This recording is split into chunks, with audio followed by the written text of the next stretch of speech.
Hi, everybody. It's Pete Oliver. Welcome to the Emerge on Purpose podcast. This podcast is for sales reps and managers who want to become better leaders. Each show, we'll talk about a different leadership principle that will help sales reps and managers emerge on purpose.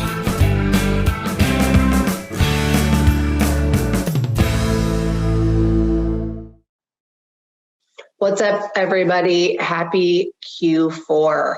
Our theme for Q4 is the top 5 reasons deals don't close. So we're going to examine the 5 most common reasons that stall our deals as we're aiming to close the year strong. So Pete and I are going to dissect each one of these, talk about how do they appear within your teams? What are the symptoms?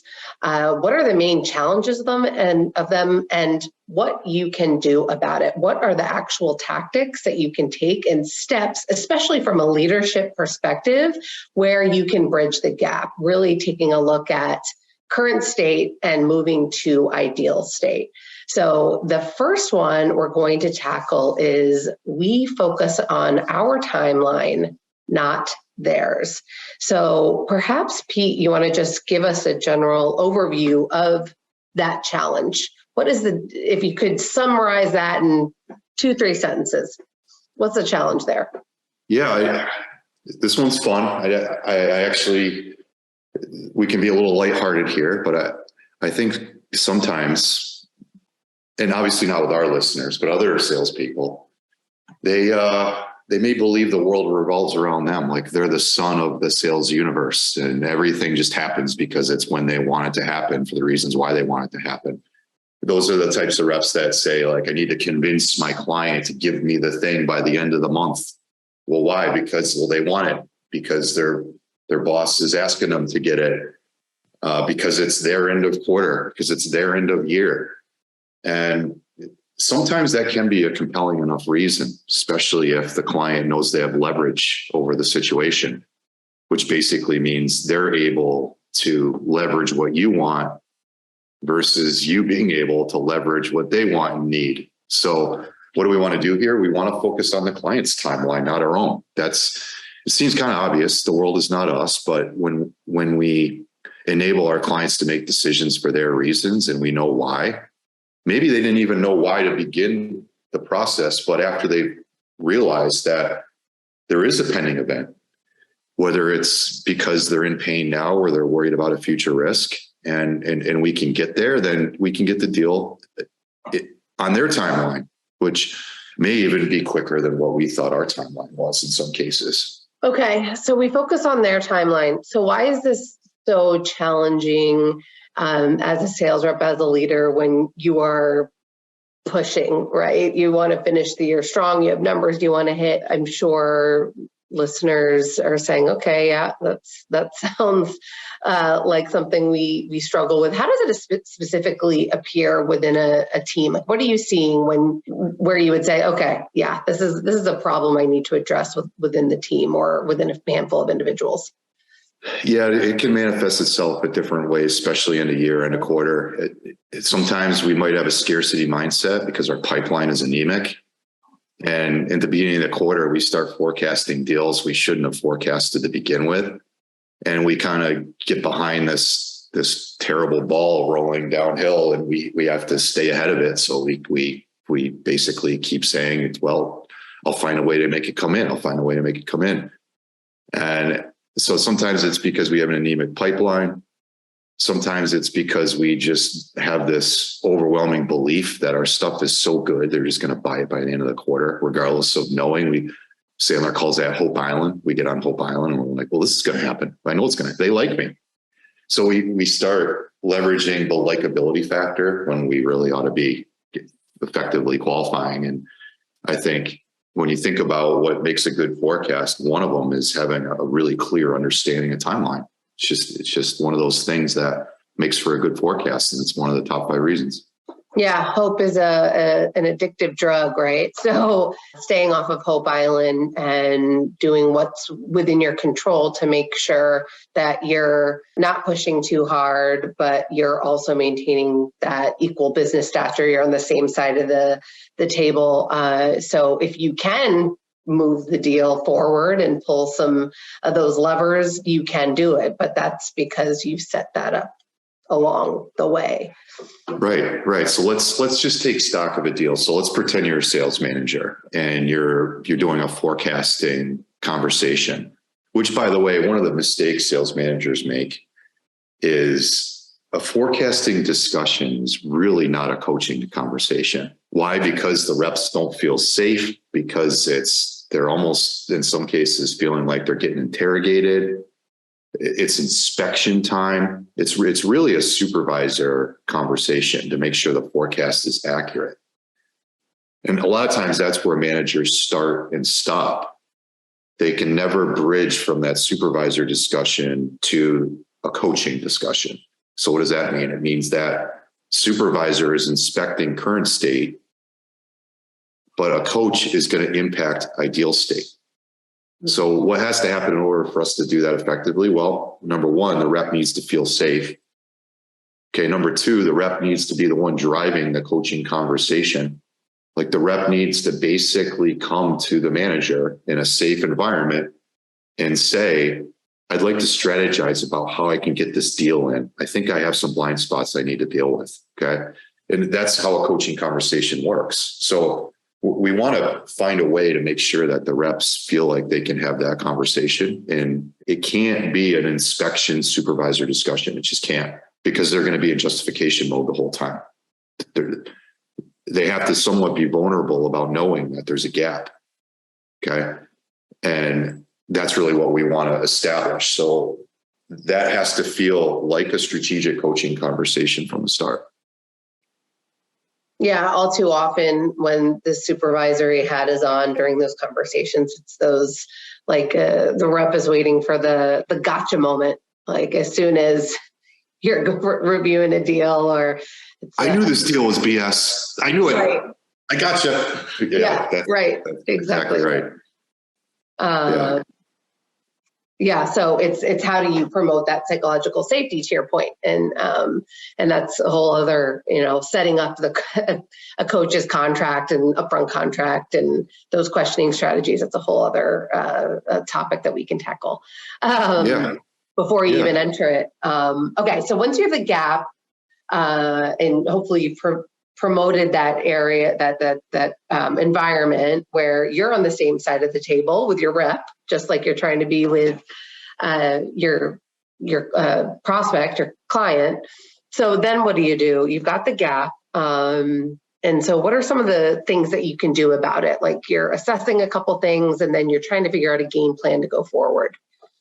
Yeah. So let's leverage a little acronym here. So the acronym is called CIGAR: current state, ideal state, gap, action, recap.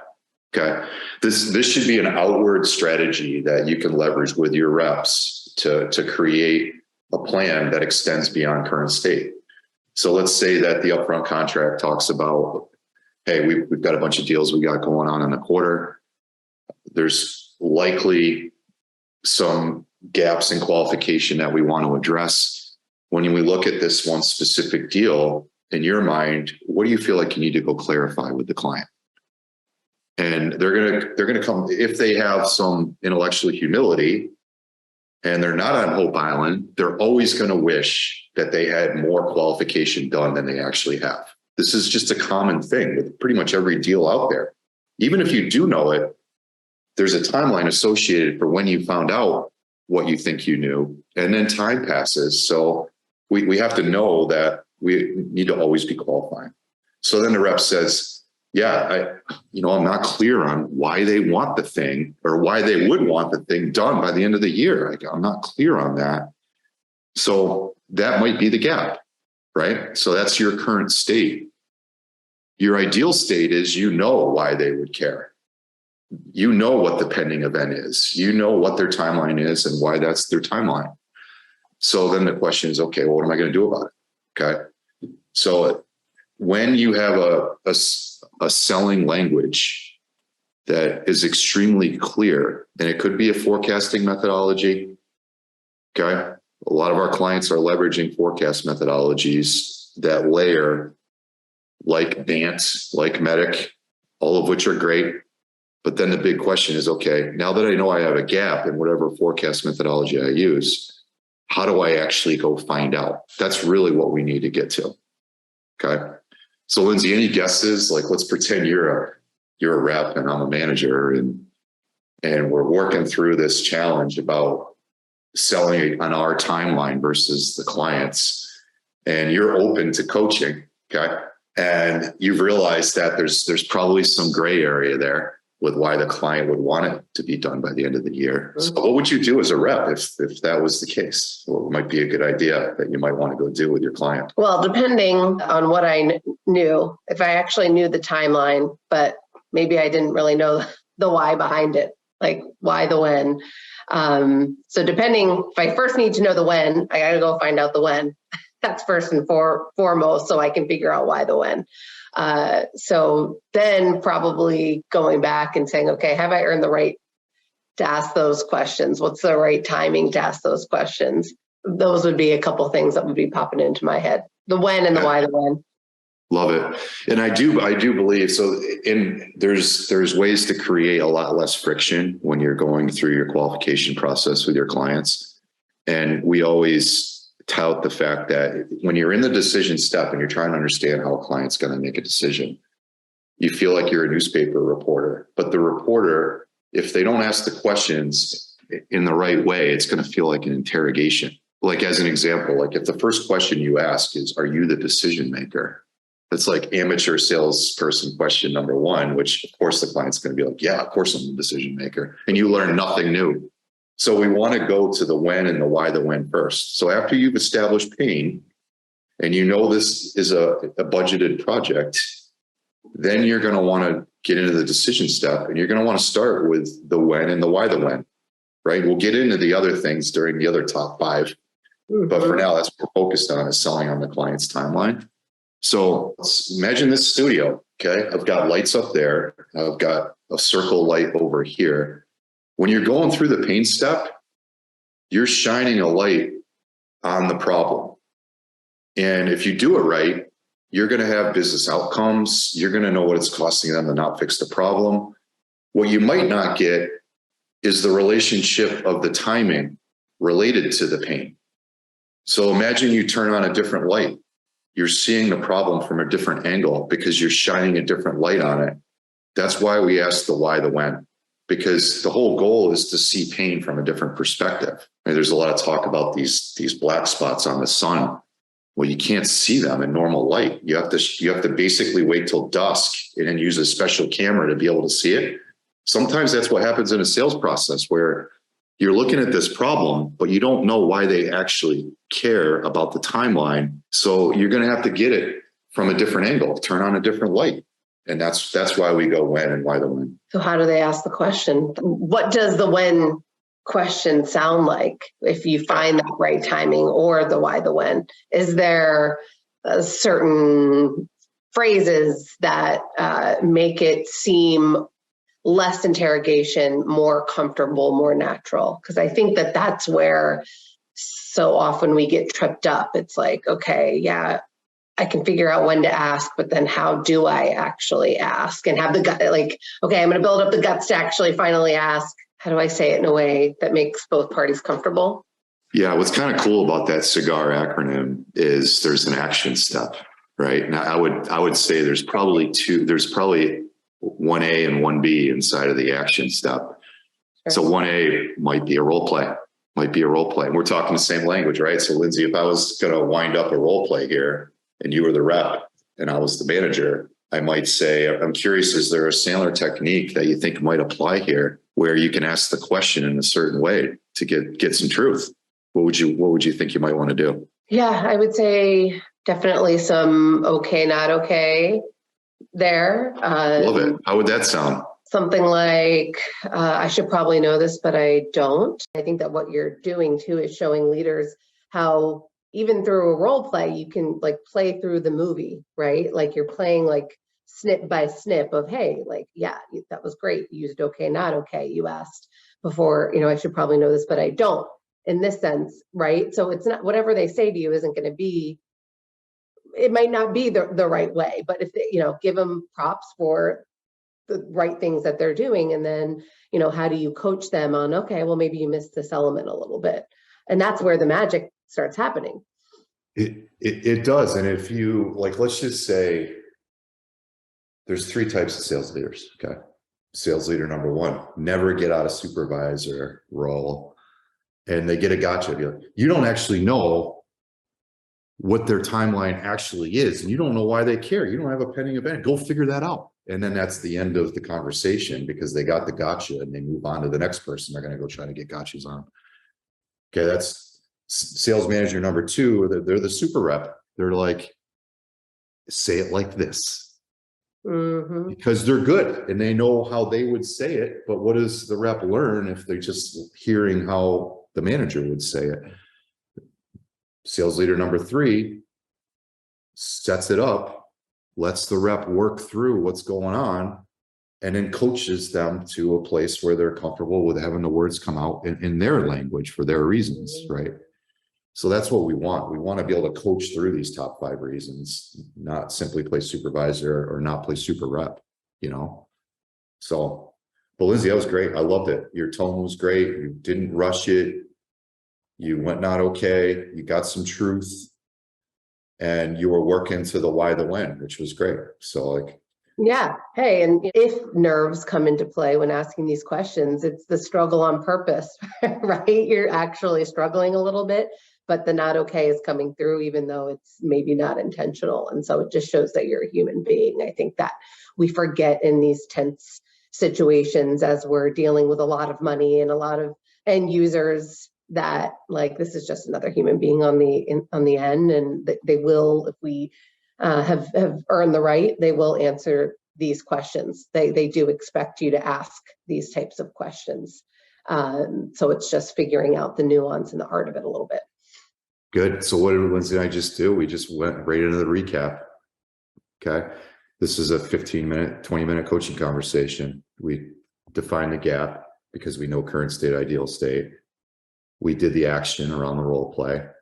And then we recapped what we got out of it and what we're going to change. The only thing left in the recap is the commitment to go ask the client the question. And then you're off. If that's where you feel like you've got a blind spot with your qualification, then this is a way to work through, actually, how am I going to go ask the question, right?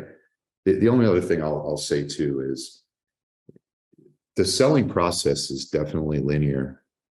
So, and it does follow trust, truth, pain, power.